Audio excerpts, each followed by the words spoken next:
Assalamu alaikum guys, welcome back. Let's get into it. Now, as we speak, Joe, children are starving to death because of Israel's blockades. Yeah. Starving to death. And I brought forth two resolutions, which basically were very simple, and said no more U.S. military aid to Israel under these conditions. One vote got 15 votes in the Senate, the other one got 16. Do you think that members of the Senate do not know what's going on in Gaza? The kids are starving to death. The innocent people are being shot down right and left. They know it. Why do you think I couldn't get more votes? They wouldn't vote against Israel. Right. It's political suicide. Now you're talking. Right. All right. So in the Republican side, you have moneyed interests saying you speak up against Trump, you're out of here. In the Democratic side, you speak up against the Netanyahu government, you're out of here as well. And they have been successful. You have super PACs like AIPAC spending a fortune. You stand, and they have already knocked off a number of members of Congress, good members of Congress, and they will do it again. So all I'm saying is you got a corrupt campaign finance system on both sides, which is rejecting the will of the American people and end up supporting powerful special interests. And if we do not get a handle on that issue, You know what the guy just said? He said, Joe Rogan just said that if you go against Israel or you say anything negative, is political suicide. You know? We know this by now anyway, that if you say anything bad, they might count anti-Semitic. The right wing will come down hard on you and say this and that, this guy hates Jews or whatnot, worry very much about the future of America. Egypt is letting them through, but somehow they managed to close the border for the Palestinians. So the global march to Gaza was blocked from going through northern Sinai to the Rafah border for humanitarian aid, but Israeli settlers are allowed to go through to fly out of the Cairo airport. Activists have accused Cairo of hypocrisy for welcoming Israelis with open arms at a time when aid has been held up from getting into Gaza. Thousands of Israelis have crossed into Egypt through the border in recent days, aiming to fly out of Sharm el-Sheikh airport to destinations around the world, in coordination with their governments, Israel and Egypt. The situation has sparked accusations of double standards after the Egyptian government blocked convoys attempting to reach the Gaza Strip to break Israel's total siege, with activists facing violent attacks. Dozens of violent thugs in civilian clothes started to attack us, despite the fact that we were totally peaceful. These actions sparked widespread backlash online, with critics highlighting what they called a double standard. Israelis allowed into Egypt, aid workers trying to help Palestinians forcibly removed. One tweet read, "This government in Egypt is a master of hypocrisy, egoism and fakery. Whose side is it on? The Egyptians? The Palestinians?" But hypocrisy has not only been drawn from Egypt's treatment of activists trying to get aid into Gaza.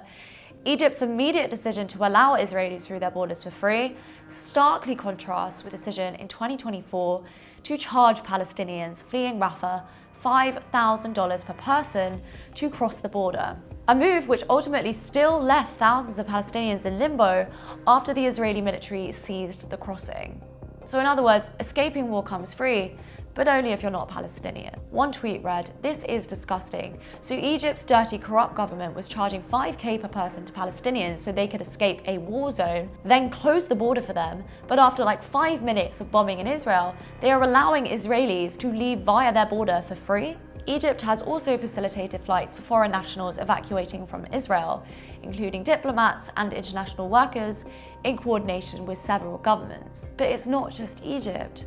Meanwhile, Cyprus has also become a humanitarian hub, with around 1,500 Israelis arriving at Larnaca port aboard the luxury cruise ship Crown Iris from Haifa. They also hosted 15 evacuation flights as Cyprus helps to create a humanitarian corridor whereby Israelis and Jordanians can return safely to their home countries should they wish. So across the region, governments are coordinating to move people out of Israel, but none are pressurizing Israel to lift its total siege on Gaza. As neighboring countries appear to facilitate the evacuation of Israelis, many are questioning the lack of response for Gaza, asking, borders open for some, closed for others? אני לא נרדם טוב בלי שאני רואה בתים קורסים בעזה. מה אני אעשה? עוד בתים, עוד מגדלים, שלא יהיה להם לאן לחזור. אנחנו צריכים שיקרה האסון הזה כדי להבין שהפלסטינים זאת קבוצה מיותרת, כדי להבין שיכול להיות שמה שהם צריכים זה נכבה 2. אתה רואה אזרחים... לפתוח באש, לפתוח, בוודאי, הם לא אזרחים. אני חושב שבפעם הראשונה כשאנחנו רואים את התמונות של ההפצצות, של הבניינים ושל הגופות מעזה, בפעם הראשונה אני לפחות אומר, who cares, זה לא מספיק, זה לא מעניין, זה צריך להיות הרבה יותר חזק. שבעזרת השם עזה תהיה הריביירה של המזרח התיכון. כתבה בעיתון הארץ שאנחנו מציתים בתים בעזה? כן. זה נכון אגב? נכון. נהדר, מצוין. הוא אמר את זה כאילו זה משהו רע. זה מאוד פשוט, לקחת מטוסי ריסוס, למלא אותם בדלק, לרסס מעל כל עזה, ולהגיד להם, אם אתם תוך שעה לא מוציאים את החטופים, כל עזה עולה בלהבות. אני לא מרחם על העזתים האלה. אני לא חושב שיש מישהו במדינת ישראל, בארץ ישראל, שצריך לרחם על העזתים האלה. לא על מבוגרים, לא על קשישים, לא על צעירים ולא על ילדים. מבחינתי שירעבו למוות, מה אכפת לי מהם? למה צריכים שיהיה לנו אכפת? יודעים שיש הליך משפטי שמתנהל בהאג, ושירים של חיילים שישרף לכם הכפר, זה לא בדיוק עוזר לנו במאמץ הבינלאומי. השאלה היא... זה שאנחנו יהודים לא עוזר לנו במאמץ הבינלאומי. עוקב אחרי החדשות. אנחנו שורפים להם את הכפר. זה טוב שאנחנו שורפים להם את הכפר. ואני אגיד את זה בכל מקום. לא רק אני אומר את זה, דרך אגב, גם כל החיילים חושבים כמוני, כמו שאמר ידידי היקר, אנחנו לא שורפים את הכפר, אנחנו מוחקים להם את הכפר וצריכים לשרוף להם את הכפר. יש שם לא רק לוחמים, יש שם עיתונאים עם מצלמות שמכוונות לצד שלנו, בעיניי אגב הם מטרה לגיטימית וצריך להוריד אותם. אף אחד לא מתקרב עם מצלמה לגבול שלנו. זה היה צריך להיות החוק, זה אזור מלחמה, אתה בוחר להיכנס לשם, דמך בראשך. צריך לדכא את הרצונות האלה של הפלסטינים, כן, לדכא את הרצון שלהם למדינה, לדכא את הרצון שלהם ללאומיות, לדכא את הרצון שלהם לשחרור, לדכא את זה, כן, זאת...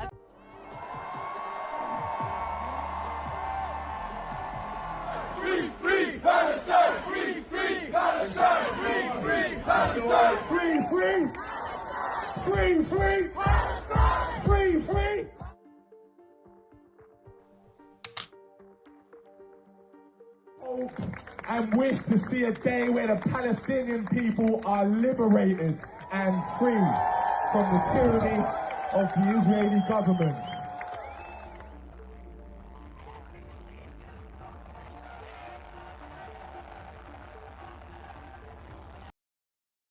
I'm gonna add something that, if you're gonna ask for proof, IDF are not like, or Israel itself, the people, are they not terrorists?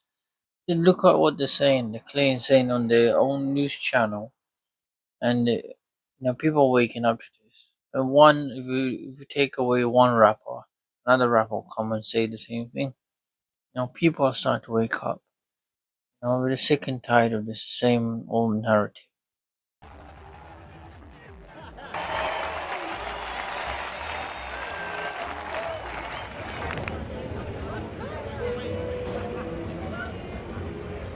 The Prime Minister of your country, not mine, said he didn't want us to play. So Keir Starmer. Keir Starmer! Keir Starmer! Keir Starmer!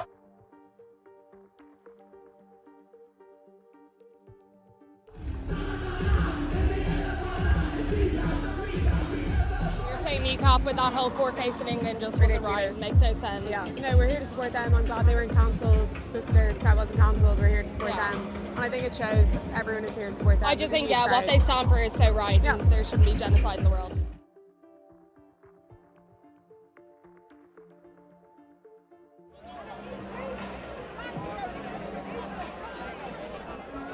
Palestine action isn't arming the genocide in Israel. As Keir Starmer and the British government usually prescribe.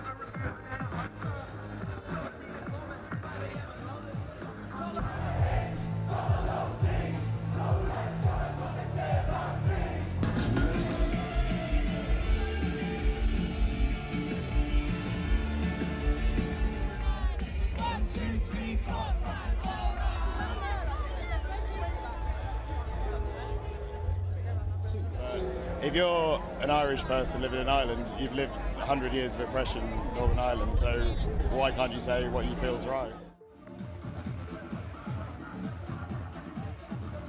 This is the film you will not see on the BBC or CNN or any other Western media. Over the last year, we have witnessed what is the greatest crime of the 21st century. And perversely, it's a crime that has been meticulously documented and presented to us by the people who are carrying it out. We at Al Jazeera have collated all that evidence, packaged it. What it reveals is truly shocking. We focus on the town of Khiza, which is a small town of about 13,000 people. The Israeli army enters this town just after Christmas. It's emptied of people, and they simply destroy it. And they record themselves doing it. They post before and after videos, and the town is entirely flattened. There is no precedent for this in the whole history of the Israeli army. We have become addicted to explosions. The willful destruction of civilian property for punitive reasons, or even perhaps to create a buffer strip, is illegal. You can't do that. It's against international law. And they're doing it, and they're recording it, and they're putting it on Facebook. And we know the names of the soldiers and the commanders who did it. They go into the homes of Palestinians, and they're often clearly staying there, and they just smash them up. And they film themselves smashing them up. They also delight in going through women's underwear drawers, and this is a sort of recurring obsession. You have to see Israeli soldier videos in the context of the broader output of Israeli society. If you gave me a button to just erase Gaza, every single living being in Gaza would no longer be living tomorrow, I would press it in a second. I would press it right now. Give me that button and press it right now. There you go. And I think most Israelis would. There's an Israeli song called This Was My Home. And what they would do is dress up as caricatures of obviously what they perceive Palestinians to be, being sung mockingly to people who no longer have homes. We're not looking at some sort of obscure subculture within Israeli society. This is mainstream Israeli society.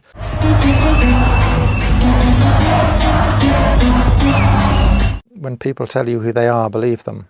It's an entire nation out there that is responsible. And we will fight until we break their backbone. 972 magazine carried a story about how the Israelis were using AI, artificial intelligence, for targeting. Essentially, they had a problem. They wanted a rate of strikes in the Gaza Strip, which human computation couldn't keep up with. They needed to use AI to identify these targets. They're using people's phones and their social media. Any information at all they can scrape about them. And then they track them through their phones. So who are they talking to on their phone? Who are they simply near as they're carrying their phones around? And they have a little league table. And if you accumulate enough points, you can be killed. The terrifying thing is, how do you kill them? Where do you kill them? And they reach the calculation that it's much easier to kill people when they're at home, which is where the second bit of software kicks in, which is called Where's Daddy? The naming is indicative of a fairly dark sense of humour. They track you. Once Daddy is home, they can kill you. And of course, along with anyone else who is in the house as well. It's astonishing what Israeli soldiers do put on film, but that raises the question of what they don't put on film. You very rarely see them actually fighting. Every now and then you'll see them all firing their guns, but usually pretty clear there's no incoming. On the other hand, what you see a great deal of is them dressing up in women's underwear. Has Israel managed to destroy Hamas? I would point to a really simple, common sense thing. Israeli soldiers have posted thousands of videos online. The IDF, the Israeli army, repeatedly posts videos online. Scour those videos for the bodies of dead fighters, and there's remarkably few. I remember 20 years ago in Afghanistan when the Taliban fell, before the age of social media, and I remember making films about that. Footage with piles of corpses. It's extraordinary how few dead Hamas fighters Guys, we are end the seeing. video there. I mean, the video explains for itself. You know, I mean, how much proof? Al Jazeera made a full-on documentary. I believe Zatel made a documentary. Who killed Shireen, I believe. A lot of people are waking up to this. You know, that's a part of the reason why I'm doing this channel. You know, I'm doing my part. You know, spread the word. But not just the Palestinian issue, the global issue, you know, because you got rich and the powerful, they can't get away with this, you know. That's what I'm trying to say to you. But anyways, if you're new to the channel, please like, share, and subscribe. And see you next time. Inshallah. Assalamu alaikum.